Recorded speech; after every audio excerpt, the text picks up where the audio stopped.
Today is Monday, July 11th. We're at the Farnborough Air Show with Marc, President of CAE. Thanks for being with us, Marc. Yeah, it's a pleasure to be here. Thanks. Many industry observers still perceive CAE as a simulator manufacturer rather than a training company. But CAE now earns more revenue from training than from manufacturing training equipment and is the global leader in flight training. Can you tell us about this transition and your growth strategy at CAE? Yeah, sure. You know, it's a very interesting observation you just made, and it's one that we've been working to change that perception. You're right. We are still what we have been, for nearly 70 years, the world's leader in selling simulators. We build, design, deliver simulators to almost essentially the world's airlines. And we have been doing that, as I mentioned, for over 70 years. And we have a very commanding market share, 60, 70%, for decades. So no secret, people perceive us to what we are, this leader in flight simulation. But as you said, with the investments, which are quite significant, that we've made in time, research, resources, personnel, effort over the past, 15 years, we've become a very different company, deliberately and by strategy, to become the largest company in commercial aviation training in the world. But yet, when you do voice of customer, interviews, things like that, which we've done with airlines, around the world, only about a little over 50% of airline CEOs even know we're in training, even though we're the market share leader by far. So that's a perception that we want to change, and this interview is part of this. And just going and expanding on your question, when you go to who we are in training today, in the shift in revenues, it's really been a deliberate strategy of ours to do. When I start, not actually, you don't have to go that far. When I started in the company, which was 12, 13 years ago, but the majority of our revenue came from selling simulators to the world's airlines. Now, fast track today, and the great majority of revenue that we derive is actually from delivering services, i.e. training.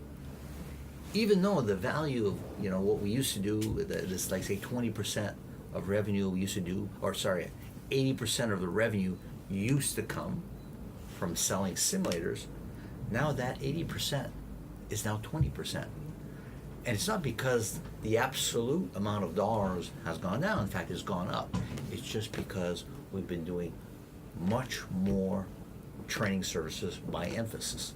And we've created a global network to be able to dispatch, that aim that we've had. So we really define ourselves now as a training company with 60% of our revenue being in services, largely training in commercial aviation. How is CAE positioned to execute that strategy, and what are the key elements underpinning your investments in the aviation training market? Well, I think it starts by going back to the fact that, we don't come here from a standing start. We've been investing for over 15 years to become the company we are today. We have 67 training centers around the world.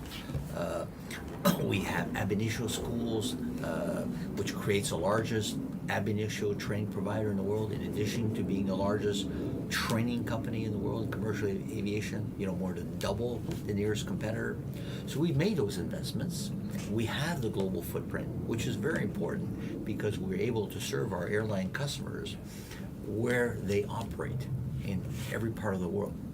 So that's really been the underpinnings of our investment in commercial aviation training.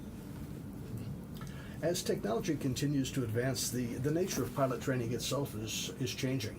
What's your vision for the future of flight training, and how different will it be from what we know today? And what role will CAE play in reshaping this part of the industry in this segment? Well, I think CAE will have the role that it's always had, and that's to be the thought leader in this industry. We basically created this industry working with airlines, working with the regulators. We basically invented the standard that's in place still today, the Level D full flight simulator, a zero flight time simulator on which all of a pilot's training is done. It's always very surprising to people that are not very close to the industry that realize that the first flight of an airline pilot, a first officer, is with passengers in the back. I always tell them, well, there's one of the two guys that's not his first flight on the aircraft, but nevertheless, it's quite interesting and quite surprising. But it's no magic. It's no magic. It's the technology and the innovation that we've always, introduced to our products, and that's the way forward. The way forward, we are active, working with the regulators around the world in the thought leadership of how do we continue to advance the state of the art in commercial aviation training to make sure that we have the safest, industry, continue to have the safest industry for transportation in the world over, not only in specific parts of the world. And as that evolves, we evolve with it largely through the culture of innovation that we've always had at CAE.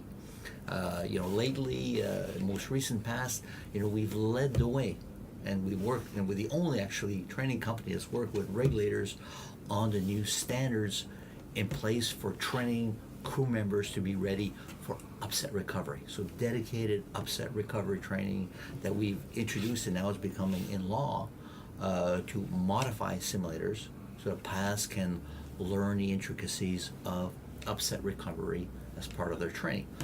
Going forward, what has to be realized is there is an increasing pilot shortage around the world.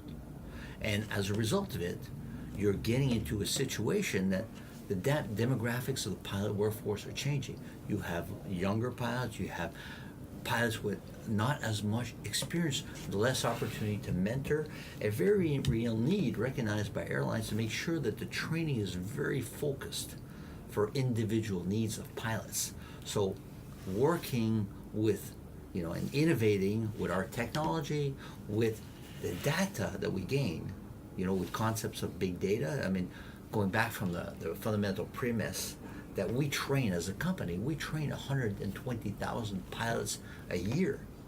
So taking all of that data that we get from training pilots the world over, using that and being able to go to airlines and provide them a specific diagnosis on individual simulator sessions to be able to tell them, here's how your pilots are doing related, say, to a global standard, to a standard for pilots flying this individual type of aircraft. How do your pilots rate when we compare them the world over?